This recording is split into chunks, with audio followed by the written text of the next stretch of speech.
Assalamualaikum warahmatullahi wabarakatuh. Perkenalkan, nama saya Himilianti dengan NPM C1A0216 kelas EP3B. Di sini saya akan menjelaskan tentang apa yang saya dapat tentang teori perdagangan internasional. Yang saya dapatkan adalah ada 3 teori perdagangan internasional. Yang pertama adalah teori merkantilisme, yang kedua adalah teori Adam Smith, dan yang ketiga adalah teori David Ricardo. Teori merkantilisme tahun 1990 yang dikemukakan pada abad ke-19 oleh Marquis de Mirabeau dan banyak digunakan oleh bangsa-bangsa Eropa. Pada saat itu belum ada kegiatan ekspor dan impor. Teori merkantilisme mengatakan bahwa keuntungan finansial dari suatu negara bisa dilihat ketika mereka memiliki banyak ekspor sedangkan impornya sedikit.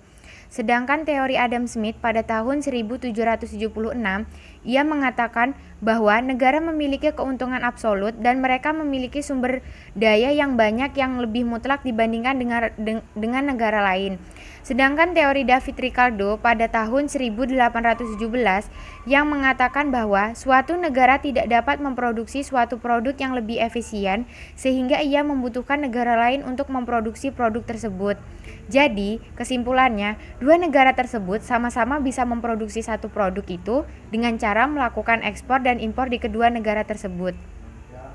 Negara melakukan ekspor dan impor apabila sumber daya dimiliki itu tidak mampu menghasilkan produk sehingga mereka tidak dapat memenuhi kebutuhannya secara menyeluruh, akhirnya melakukan impor dari luar untuk memenuhi kebutuhan. Karena satu perusahaan saja itu tidak mampu memproduksi sekian banyaknya kebutuhan yang diperlukan oleh pasar. Oleh karena itu, negara butuh yang namanya perdagangan nasional, selain untuk meningkatkan stabilitas ekonomi, juga dapat meningkatkan hubungan yang tadi telah dibangun oleh kerjasama antar negara. Pandangan merkantilis mengenai perdagangan, bahwa perdagangan internasional cara bagi suatu negara untuk bisa memperoleh cadangan emas sebagai upaya untuk meningkatkan kesejahteraan ekonomi masyarakatnya.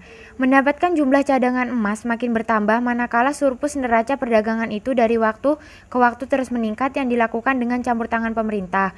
Berbeda dengan pandangan Adam Smith. Hal ini berbeda dengan Adam Smith bahwa campur tangan pemerintah itu justru nanti akan merusak mekanisme pasar. Pertanyaan yang B, tanggapan kalian mengenai mengapa Indonesia belum bisa menjadi negara maju? Padahal kekayaan sumber daya alam yang dimiliki Indonesia sangat melimpah.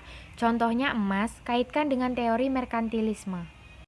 Karena Indonesia tidak mempunyai alat atau teknologi yang canggih untuk mengelola sumber daya alam seperti emas. Dan Indonesia belum mampu mengolah emas tersebut menjadi barang yang mempunyai nilai jual yang lebih tinggi. Emas tersebut akan dijual ke negara-negara maju dengan harga yang sangat murah karena masih alami dan belum diolah.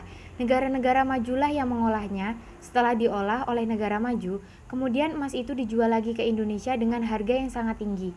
Oleh karena itu, walaupun Indonesia memiliki sumber daya alam yang melimpah, tetapi masih dikatakan sebagai negara berkembang. C. Tanggapan kalian mengenai mengapa David Hume mengatakan bahwa akumulasi emas menyebabkan daya saing suatu negara menjadi turun. Mengapa? Jelaskan dengan logis. Teori merkantilisme itu memiliki pandangan bahwa kesejahteraan suatu negara itu ditunjukkan oleh kepemilikan negara tersebut akan logam mulia. Lalu Adam Hume menolak karena menurutnya kalau jumlah akumulasi emas itu banyak, maka akan menimbulkan inflasi. Jika inflasi ini terjadi, berarti jumlah uang beredar akan meningkat. Lalu jika jumlah uang beredar meningkat, akan mengakibatkan harga-harga menjadi mahal. D. Berikan tanggapan. Apakah perbedaan mendasar mengenai teori keunggulan mutlak, absolute advantage, dan keunggulan komparatif comparative advantage? Jelaskan secara detail dan dengan contoh yang kalian paham. 1. Keunggulan mutlak Adam Smith. Suatu negara dikatakan memiliki keunggulan mutlak apabila negara tersebut mampu memproduksi lebih banyak barang dari negara lain dengan menggunakan sumber daya produksi yang sama. Dengan keunggulan itu, mereka akan memperoleh keuntungan dalam perdagangan internasional. 2. Keunggulan kooperatif David Ricardo.